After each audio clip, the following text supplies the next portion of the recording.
All right, guys, so the answers to test number 14. Let's get started. So I gave you guys this chart with Leo ascendant, with Jupiter and Mars in the 11th house, Venus, Mercury, and Sun in the 5th house, while Saturn and Rahu were in the 8th house and Ketu was in the 2nd house. And yeah, I forgot to put the moon in, but you know what? You can still get what I was trying to tell you. So I asked you strictly the career of this person, okay? And most of you actually kind of went into other realms about the, wealth and marriage, but this was strictly career, okay?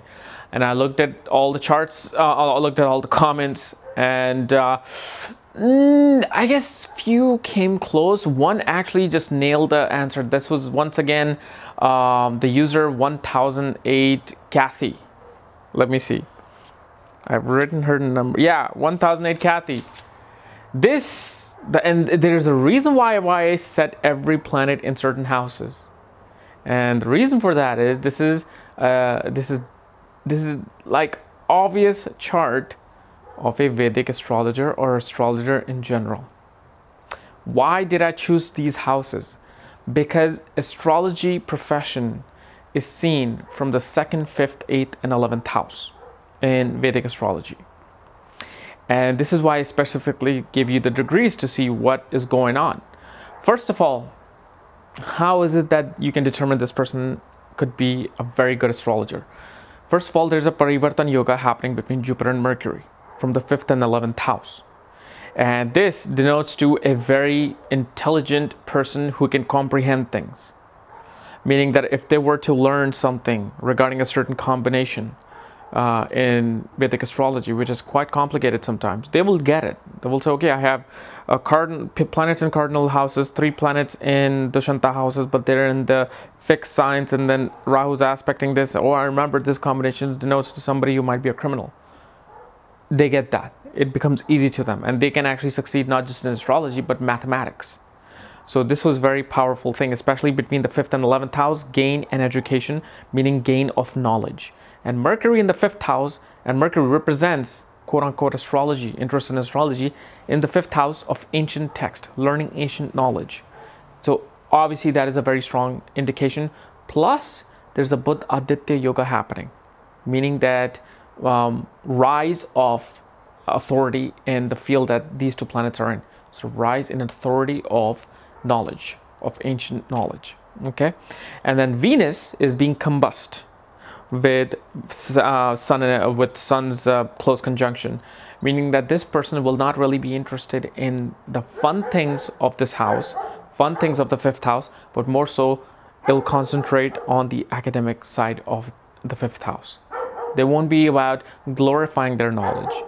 They'll just be about strictly learning things and learning in a very dignified way, okay? But let's get to the nakshatra part. Why the interest in astrology is there? Because also remember, Saturn and Rahu in the 8th house of occult knowledge. Saturn represents mysticism. Rahu becomes the obsession to learn about the deep things of life. Okay, but nakshatra will give you a better story. All right, so let's talk about the nakshatra and how this signifies interest in astrology and occult science. So in the chart, you see Jupiter and Mars in the 11th house. However, they're sitting in the nakshatra of Aradhra. Okay, and Aradhra is ruled by who? Rahu. Where's Rahu sitting? In the 8th house. So Jupiter is giving and Mars is giving gain of the 8th house. And Jupiter is what? Knowledge and wisdom. Wisdom of the 8th house is coming through Jupiter. So that's one thing. Then you have Mercury, Venus, and Sun sitting in the nakshatra of Purva Asadha, meaning in the nakshatra of Venus, and Venus is sitting in the 5th house. So these 3 planets are sitting in the nakshatra of Venus. Venus is giving results of the 5th house, which is also what? Gain of knowledge and intelligence, and knowledge of the ancient scriptures, ancient texts, okay?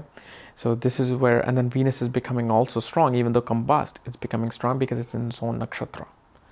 Then you have Rahu and Saturn in the nakshatra of Revti. And the lord of the Revti nakshatra is who? Mercury.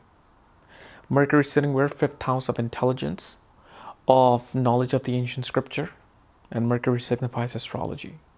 So Rahu and Saturn are in the house of the occult, and their energy is becoming more profound because of the fact that nakshatra lord is in the fifth house in Parivartan Yoga with Jupiter. So how you see how nakshatra becomes strong and becomes important in terms of looking at how good this astrologer will be. So if you want to know if you have what it takes to be an astrologer, look at your second, fifth, eighth, and 11th house. Look at what nakshatra they're sitting in, and look at where the lord of that nakshatra is sitting in, and who's the lord of that nakshatra. Saturn definitely. If one of your planets are in the nakshatra of Saturn, it's very good to know and learn the occult, because Saturn represents the dark world, the occult, the unseen world. Okay, and remember, Rahu is a shadow of Saturn, where Ketu is a shadow of Mars. Okay, so this is why I kind of gave you guys this test to start seeing things from the way I see things, from the way I look at things, which is always through the nakshatra lord of the planet, the sign, the yogas that are occurring, and this is how you're able to see that, okay, Jupiter is in the 11th house, in the house of gains. So what type of gains will I get? How will I get my gains? So Jupiter Dasha comes in, and Jupiter signifies 11th house, but you're just now thinking before the Dasha comes in, how will this Dasha will give me money? What type of work will I do to give and get money? Well, you look at the nakshatra. Nakshatra lord is where? In the 8th house. Who's the nakshatra lord? Rahu. Rahu, who also signifies these occult things, who signifies this mysticism thing, obsession about the things that it, where it sits in, where it represents. So then you can say, okay, I will gain my gains through mysticism, through maybe astrology. Okay, I have interest in astrology, I'm studying astrology. So obviously, when Dasha comes in, people will come to me to show me their charts, and whatever fees I charge, that will be my gain. So you see how it's very important to see the nakshatra placement in order to see the result of that house. So guys, this was my results of the test number 14th. If you're new to my channel, subscribe above. And if you want to know more about this stuff and astrology, check out my link below. Check out my articles there and my book, Astrology, The Speed of Light. Otherwise, I'll see you with another video soon. Bye-bye.